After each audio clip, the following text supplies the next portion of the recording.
तो यार अब हम इस वीडियो में हमारे जो स्ट्रक्चर होता है, ठीक है, मसल का जो स्ट्रक्चर होता है, ठीक है, उसके बारे में बात करेंगे। ठीक है, तो सबसे पहले जो हमारा फंक्शनल यूनिट होता है माइक्रोफिब्रिल का, ठीक है, तो उसे हम सार्कोमेयर कहते हैं।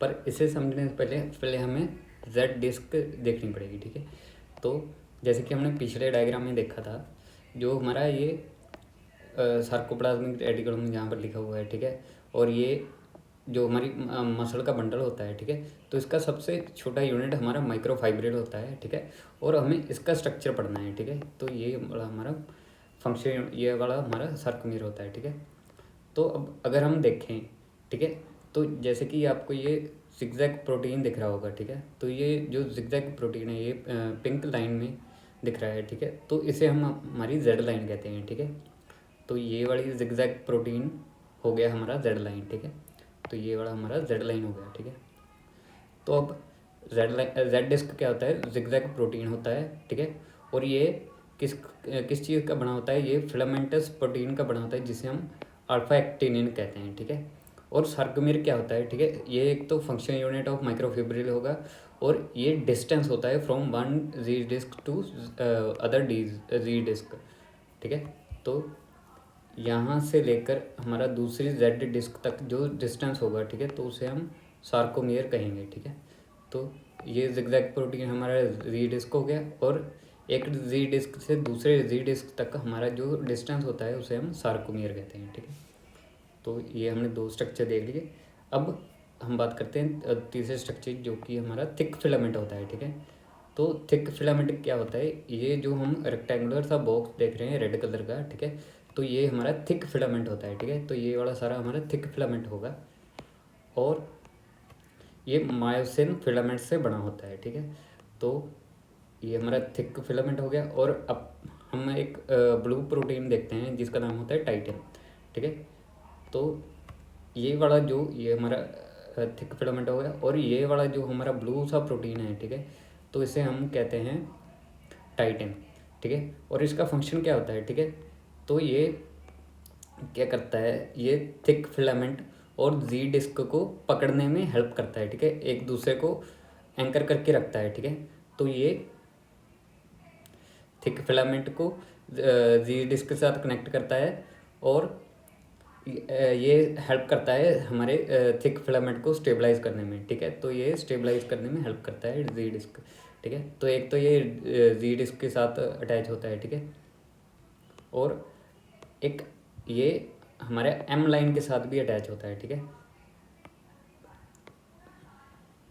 ठीक है, तो जैसे कि ये देखो, ठीक है, ये हमारा थिक फिलामेंट हो गया, और ये वाली हमारी एम लाइन होती है। ठीक है, तो ये वाला स्ट्रक्चर हमारा एम लाइन होता है। ठीक है, तो एम लाइन का मतलब होता है मिडल। ठीक है, तो ये हमारी मिडल सार्कोमियर के मिडल से ये रन करती है। ठीक है, तो उसे हम एम लाइन कहते हैं। ठीक है, तो ये एम लाइन से भी जुड़ा होता है। ठीक है, तो इस एम लाइन से भी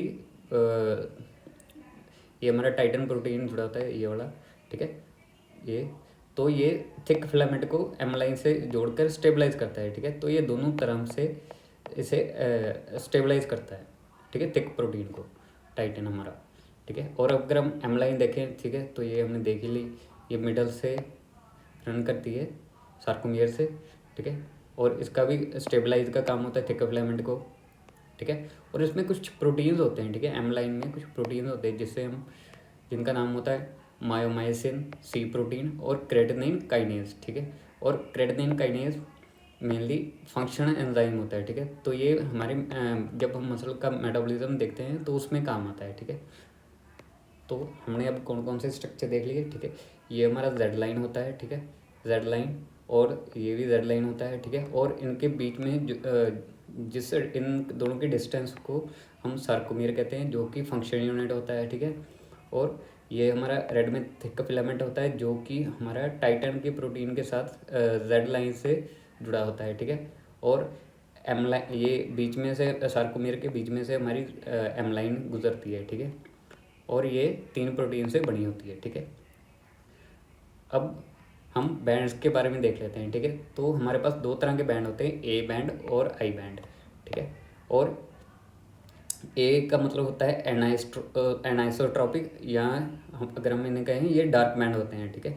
तो जब भी हम माइक्रोस्कोप में देखते हैं तो ये हमें डार्क दिखते हैं, ठीक है, तो इसलिए इनका नाम ए बैंड पड़ा है, ठीक है। तो ये कहाँ से कहाँ तक होते हैं, ठीक है। ये थिक फिलामेंट की एंटायर लेंथ तक होते हैं, ठीक है। तो ये वाला हमारा ए बैंड यहाँ से यहाँ तक होता है, ठीक है। तो ये entire thickness of thick filament तक ये हमारा एंटायर बैंड होता है, ठीक है। और अगर हम आई बैंड की बात करें, जो कि आई का मतलब होता है आइसोट्रॉपिक या फिर लाइट बैंड, ठीक है। तो ये डिस्टेंस होता है जहाँ पर एक थिक फिलामेंट खत्म होता है और जहाँ दूसरा शुरू होता है, ठीक है। तो उसके डिस्टेंस को हम आई बैंड कहते हैं या आइसोमेट्रिक बैंड कहते हैं, ठीक है। तो हमने ये दोनों बैंड भी दिए। तो यार अब हम थिन फिलामेंट की बात करते हैं, ठीक है। तो थिन फिलामेंट क्या होता है, ठीक है। तो ये जो सारा स्ट्रक्चर होता है, ठीक है, जो हमारे ब्लू प्रोटीन दिख रहे हैं, ठीक है, ग्रीन प्रोटीन दिख रहे हैं, या हमें ऑरेंज प्रोटीन दिख रहे हैं, ठीक है। तो इन सबको मिलाकर हम थिन प्रोटीन कहते हैं, ठीक है। अब थिन प्रोटीन का काम क्या होता है, ठीक है। तो ये तो एक तो जेड डिस्क के साथ जुड़े होते हैं थ्रू द नेबुलिन प्रोटीन, जो कि ब्लैक प्रोटीन होता है, ठीक है। तो ये हमारे जो थिन फिलामेंट है ये जेड जेड लाइन के साथ जुड़े होते हैं थ्रू ये जो हमें ब्लैक प्रोटीन दिख रहा है, ठीक है। तो ये ब्लैक प्रोटीन जो जा रहा है जिसे हम नेबुलिन कहते हैं, ठीक है। तो इसके थ्रू ये जेड लाइन के साथ जुड़ा होता है, ठीक है, थिन फिलामेंट, ठीक है। और ये एक्टिन मेनली एक्टिन का बना होता है, ठीक है। तो एक्टिन ये जो ब्लू प्रोटीन है, ठीक है, तो इसे एक्टिन कहते हैं, ठीक है। तो ये हमारा एक्टिन प्रोटीन हो गया, ठीक है। अब हम एक्टिन की बात कर लेते हैं, ठीक है। एक्टिन होता क्या है, ठीक है। तो ये थिन फिलामेंट में पाया जाता है, ठीक है। और अगर हम देखें तो अगर हम मॉलिक्यूलर लेवल पे देखें, ठीक है, तो ये जैसे एक प्रोटीन है, ठीक है, ठीक है, जिसे हम जी एक्टिन कह देते हैं। ये एक मोनोमर है। अब ये पॉलीमराइजेशन अंडरगो करेगा, ठीक है। ये एक जी एक्टिन मोनोमर हो गया, ठीक है, जिसे हम जी ग्लोबुलिन कह देते हैं, ठीक है। अब ये एक मॉलिक्यूल जब पॉलीमराइज होगा, ठीक है, तो ये मिलकर ये एफ एक्टिन बन जाएगा, ठीक है। एफ का मतलब होता है फिलामेंटस, ठीक है। तो ये पॉलीमराइज होकर बड़ा स्ट्रक्चर बन जाएगा, ठीक है। और इसमें क्या होता है, इसमें हमारी एक्टिव साइट्स होती हैं, ठीक है। इसके बीच में एक्टिव साइट्स होती हैं जहाँ पर हमारा मायोसिन हेड, मायोसिन भी एक प्रोटीन होता है, वो आकर लगता है, ठीक है। और उसे जब ये रेस्टिंग स्टेट में होता है, ठीक है, तो उसके ऊपर ये जो हमें एक सांप की तरह दिख रहा है, ठीक है, तो ये एक प्रोटीन होता है जिसे हम ट्रोपोमायोसिन कहते हैं, ठीक है। तो ये क्या करता है, ये सराउंड करता है and block the active site, ये एक्टिव साइट को ब्लॉक कर देता है ताकि हमारा जो मायोसिन हेड है वो रेस्टिंग स्टेट में इस पर बाइंड ना कर सके, ठीक है। तो एक्टिन हमारा ये हो गया, ठीक है। अब हम ट्रोपोमायोसिन की भी बात कर ली, ठीक है। ट्रोपोमायोसिन क्या होता है, ठीक है। अब लास्ट में हम ट्रोपोनिन की बात कर लेते हैं, ठीक है। तो हमने देखा हमारा जो ये सारा फिलामेंट होता है, ये हमारा ब्लू प्रोटीन हमारा आ गया, ये हमारा ब्लू प्रोटीन हो गया अपना, क्या कहते हैं, एक्टिन, ठीक है। ये नीचे भी होता है, ठीक है। तो ये ब्लू प्रोटीन हमारा एक्टिन हो गया, ठीक है। और ये जो इसके ऑरेंज प्रोटीन है, ठीक है, जो हमारा मायोसिन हेड को एक्टिव साइट पर बाइंड होता है, ठीक है, और मायोसिन हेड को लगने नहीं देता, उसे हम ट्रोपोमायोसिन कहते हैं। और जो हमारा ये ग्रीन स्ट्रक्चर हो गया, ठीक है, ग्रीन प्रोटीन हो गया, इसे हम ट्रोपोनिन कहते हैं, ठीक है। और इसके तीन स्ट्रक्चर्स होते हैं, तीन टाइप होते हैं, ठीक है। तीन एक्टिव साइट्स होते हैं जिसे हम एक्टिन, जहाँ पर एक्टिन एक ट्रोपोमायोसिन और कैल्शियम बाइंड करता है, ठीक है। तो ये हमारा ट्रोपोनिन हो गया, ठीक है। इसके तीन पार्ट्स होते हैं।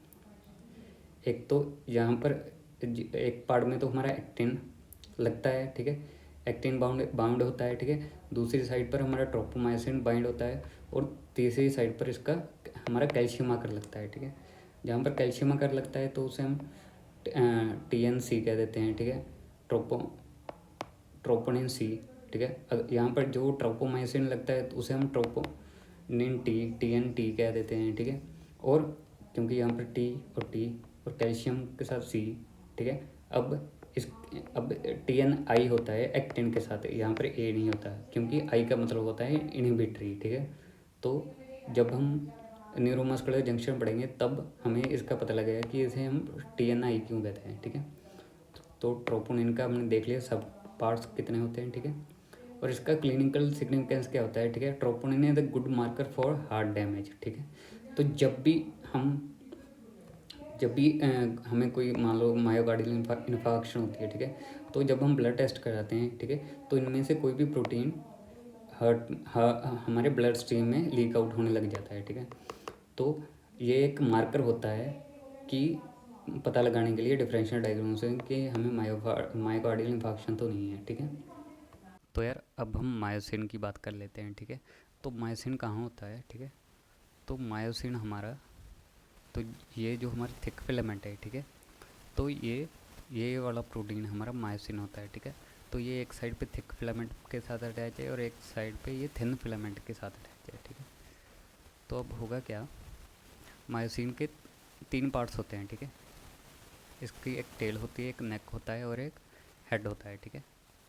तो अगर हम इस डायग्राम में देखें, ठीक है, तो ये इसकी टेल होगी, ये इसका नेक हो गया और ये इसके 2 हेड हो गए, ठीक है। अब जो हमारा हेड होता है, ठीक है, मायोसिन का, तो ये क्या करता है, ये एक्टिव साइड्स होती हैं जो भी, ठीक है, हमारी ये वाली जो भी एक्टिन की एक्टिव साइड्स होगी, ठीक है, तो मायोसिन हेड यहाँ पर आकर लगता है, ठीक है। तो it bind to the actin active side allowing sliding of myofilaments, ठीक है। तो ये जब ये स्लाइड होंगे, ठीक है, तो हम आगे पढ़ेंगे स्लाइडिंग फिलामेंट थ्योरी, तो इसमें काम आएगा, ठीक है। और इसके 2 फंक्शन होते हैं, एक तो ये स्लाइडिंग ऑफ मायोफिलामेंट्स करवाता है, ठीक है, और दूसरा इसमें मायोसिन ADPase होता है, ठीक है, जो कि ADP प्लस ऑर्गेनिक फॉस्फेट को ATP जो क्लीवेज होकर ADP plus organic inorganic phosphate बनता है, ठीक है, जो कि इंपॉर्टेंट होता है स्लाइडिंग फिलामेंट थ्योरी के लिए, ठीक है। और इसका जो नेक होता है, ठीक है, नेक में 2 चेन्स होती हैं, light chain, regulatory light chain और सेंसर लाइट चेन, ठीक है। जो तो रेगुलेटरी लाइट चेन होगी, ठीक है, वो क्या करेगी, वो phosphorylate and it helps in changing the activity of myosin, ठीक है। तो यहाँ पर इसका काम आएगा, ठीक है। और असेंशियल लाइट चेन्स कौन सी होती हैं, ये मायोसिन के हेड को स्टेबलाइज करने में हेल्प करती हैं, ठीक है। और जो इसकी टेल होगी, ठीक है, तो वो अल्फा हेलिकली स्ट्रक्चर होती है जिसमें कि 2 हैवी चेन्स होती हैं, ठीक है, और ये थिक फिलामेंट से कनेक्टेड होती है, ठीक है। तो हमने देख लिया नेक, ये हमारे इसको हेड को स्टेबलाइज करेगा, ठीक है, इसका हेड एंड नेक को स्टेबलाइज करेगा, ठीक है। और लाइट चेन्स का हमने देख लिया कि ये एक तो खुद स्टेबलाइजेशन के लिए काम आती है और फॉस्फोराइलेशन के लिए भी काम आती है, ठीक है। तो हमारा मायोसिन का हो गया, ठीक है। अब जो हमारा लास्ट हम एक प्रोटीन देखते हैं डिस्ट्रोफिन, ठीक है। तो डिस्ट्रोफिन क्या होता है, ठीक है, तो ये जो हमारा एक्टिन होता है, ठीक है, एक्टिन और जो हमारी जो बाहर की लेयर होती है सार्कोलेमा, ठीक है, प्लाज्मा मेम्ब्रेन जिसे हम कह देते हैं, ठीक है, इन दोनों को ज्वाइन करता है हमारा डिस्ट्रोफिन, ठीक है। अब डिस्ट्रोफिन क्या करेगा,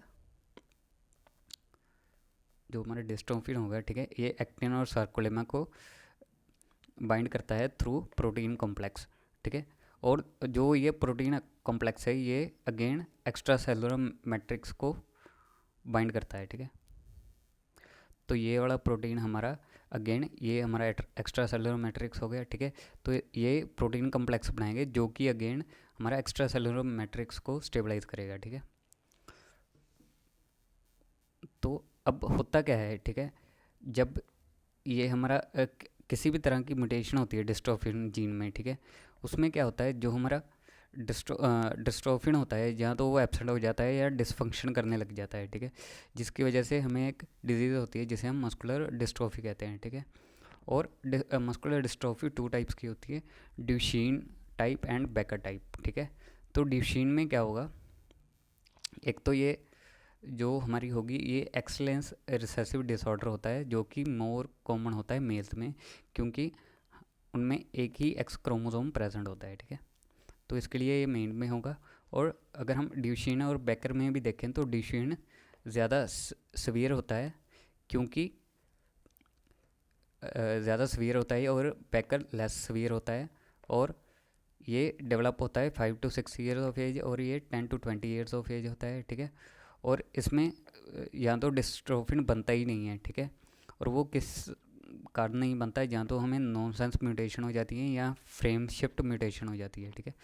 नॉनसेंस म्यूटेशन क्या होती है, जब हमारा प्री मैच्योर कोडॉन स्टॉप होने लग जाता है इन mRNA and protein is incomplete, ठीक है। तो वो तो हमारी नॉनसेंस म्यूटेशन होगी। और फ्रेम शिफ्ट होती है, या तो हमारी डिलीशन हो जाती है या इंसर्शन हो जाती है न्यूक्लियोटाइड की, ठीक है।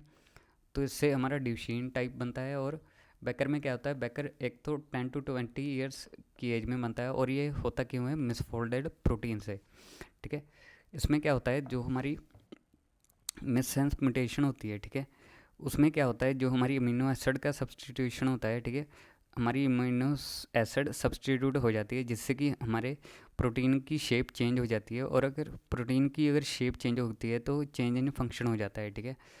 तो हमने समझ लिया कि ये किस टाइप का होता है, ठीक है। अगर हम इसकी पैथोफिजियोलॉजी देखें, ठीक है, तो होगा क्या, डिसफंक्शन और एब्सेंस हो जाएगी हमारी डिस्ट्रोफिन म्यूटेशन में।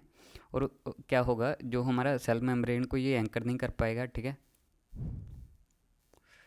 अब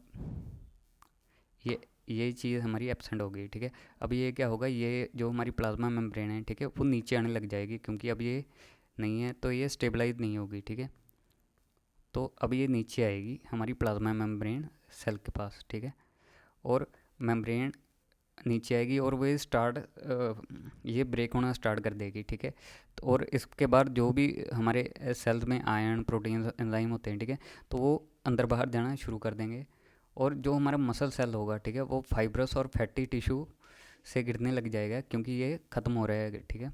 तो हमारी मेम्ब्रेन और सेल ख़त्म होने लग जाएगा, जिससे कि हमें मसल वीकनेस होगी, ठीक है। और इसके कारण क्या होगा, हमें मसल वीकनेस के कारण हमें रेस्पिरेटरी प्रॉब्लम्स होगी, क्योंकि जो मेन हमारा डायफ्राम होता है, ठीक है, तो वो डैमेज होना शुरू कर देगा, उसकी वीकनेस आने लग जाएगी। और उसके अलावा हमें इंस्पिरेशन और एक्सपायरेशन में दिक्कत आएगी, ठीक है।